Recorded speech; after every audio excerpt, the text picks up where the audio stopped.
생각보다 뜨거운 경기에 지난주 마지막 거래일 코스피가 2,700을 내주었습니다.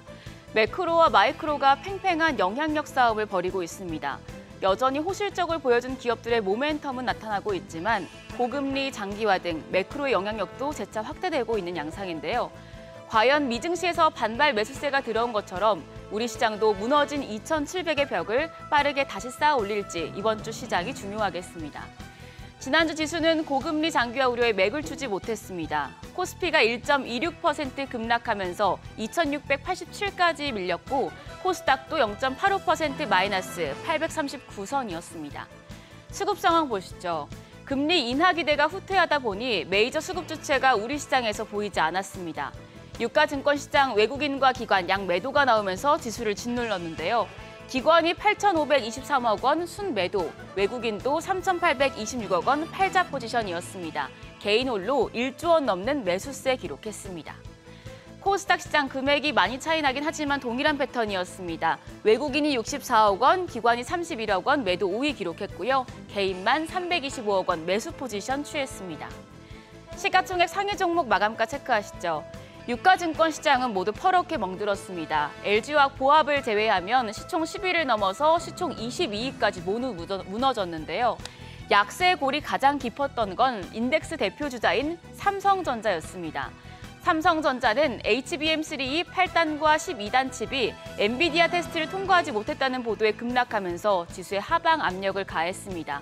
해당 보도에 대해서 반박 입장을 냈음에도 삼성전자 3.07% 낙폭을 기록했고 삼성전자 우선주도 3.72% 하락했습니다. SK하이닉스도 0.7% 조정을 받았습니다. 그 밖에 LG에너지솔루션이 1.66%, 삼성바이오로직스가 2.47% 마이너스권이었고요. 셀트리온 역시도 2% 가까이 하락했습니다. 코스닥 시총 상위 종목 중에서는 헬스케어주들의 상승세가 눈에 띄었습니다. 알테오젠이 약세장에서도 3.87% 오르면서 20만 원 선에 한 발짝 더 다가섰고요. HLB도 4% 넘는 시세를 냈습니다. 2차 전지 전해질 기업인 엔캠 2.63%, 그리고 클래시스까지도 오름세였습니다. 반면 시총 1, 2위 에코프로 형제는 3% 내외의 약세의 흐름 보여줬고요. 반도체 소부장주가 특히 약했습니다. 리노공업이 2.42% 마이너스권, HPSP는 외국인의 매도 공세에 7% 넘게 급락했습니다. 환율이 크게 올라서 시장의 부담입니다. 미국의 예상보다 양호한 격기에 금리 인하 기대가 옅어지면서 달러 대비 원화환율은 7원 10전 오른 1,360권 50전에 거래를 마쳤습니다. 2,700선마저 무너진 코스피의 향방을 두고 엇갈린 전망들이 나옵니다. 여전히 글로벌 증시 방향성은 모호하지만 이번 주 시장에 영향을 미칠 다양한 이벤트들이 예정돼 있는 만큼 일정들은 꼼꼼하게 살펴보셔야겠습니다. 매크로 지표도 있지만 그보다도 업종의 모멘텀이 될 이슈들이 많습니다.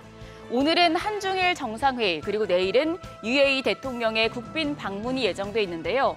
외교 일정에서 나오는 뉴스들이 특정 업종의 새로운 상승 동력이 될 수 있겠습니다. 오늘은 정부가 우주항공청을 개청합니다. 페리지 에어로라는 국내 첫 로켓도 발사할 예정이어서 우주항공 업종의 호재가 될 수 있겠고요. 또 오늘과 내일은 SM과 YG 엔터테인먼트에서 아이돌 그룹들의 컴백이 예정돼 있는데 이 부분이 엔터주의 모멘텀이 될 가능성도 높습니다. 여기에 더해서 금요일에는 논란의 중심에 있는 어도어의 임시 주총까지 열리니 엔터주 흐름 지켜보시고요. 수요일엔 카카오게임즈와 넷마블의 게임 출시 소식이 있습니다. 최근의 게임주 신작 모멘텀의 상승 추세를 보이고 있어서 이번 주에도 해당 소식들이 주가를 움직이는 모멘텀이 될지 관심이 모아집니다.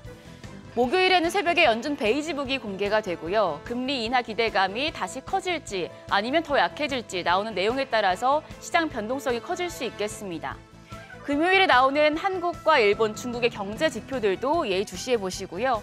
그리고 금요일에 MSCI 지수 리밸런싱이 발생하니 이 점도 유의하시길 바랍니다. 더불어서 바이오 업종의 최대 행사 중 하나죠. 미국의 임상종양학회가 개최되는데요. 증권가 예상대로 이번 행사가 바이오 업종에 훈풍을 가져다 줄지 확인이 필요하겠습니다. 오늘 시장이 소화해내야 할 이벤트가 산적한데요. 개장 전 지난주 시간의 거래에서 강했던 종목들까지 체크하겠습니다. 지난주 마지막 거래일에는 교육주와 위메이드 그룹주가 강했습니다.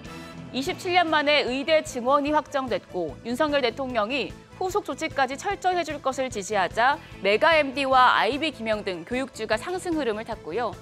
위메이드는 더 나인과 미르엠 중국 퍼블리싱 계약을 체결하고 본격적인 중국 서비스 준비에 돌입한다는 소식에 그룹주 전반이 강세를 보였습니다. 오늘 장에서도 이런 흐름 이어질지 지켜보시죠. 우리가 쉬는 사이에 미증시는 고금리 장기화 우려에도 불구하고 엔비디아 같은 AI 관련 기술주의 상승으로 반등에 성공했는데요. 우리 시장 지난주 급락했던 삼성전자를 중심으로 주가 회복이 가능할지 개장 분위기 살펴보셔야겠습니다. 지금까지 어제장 오늘장이었습니다.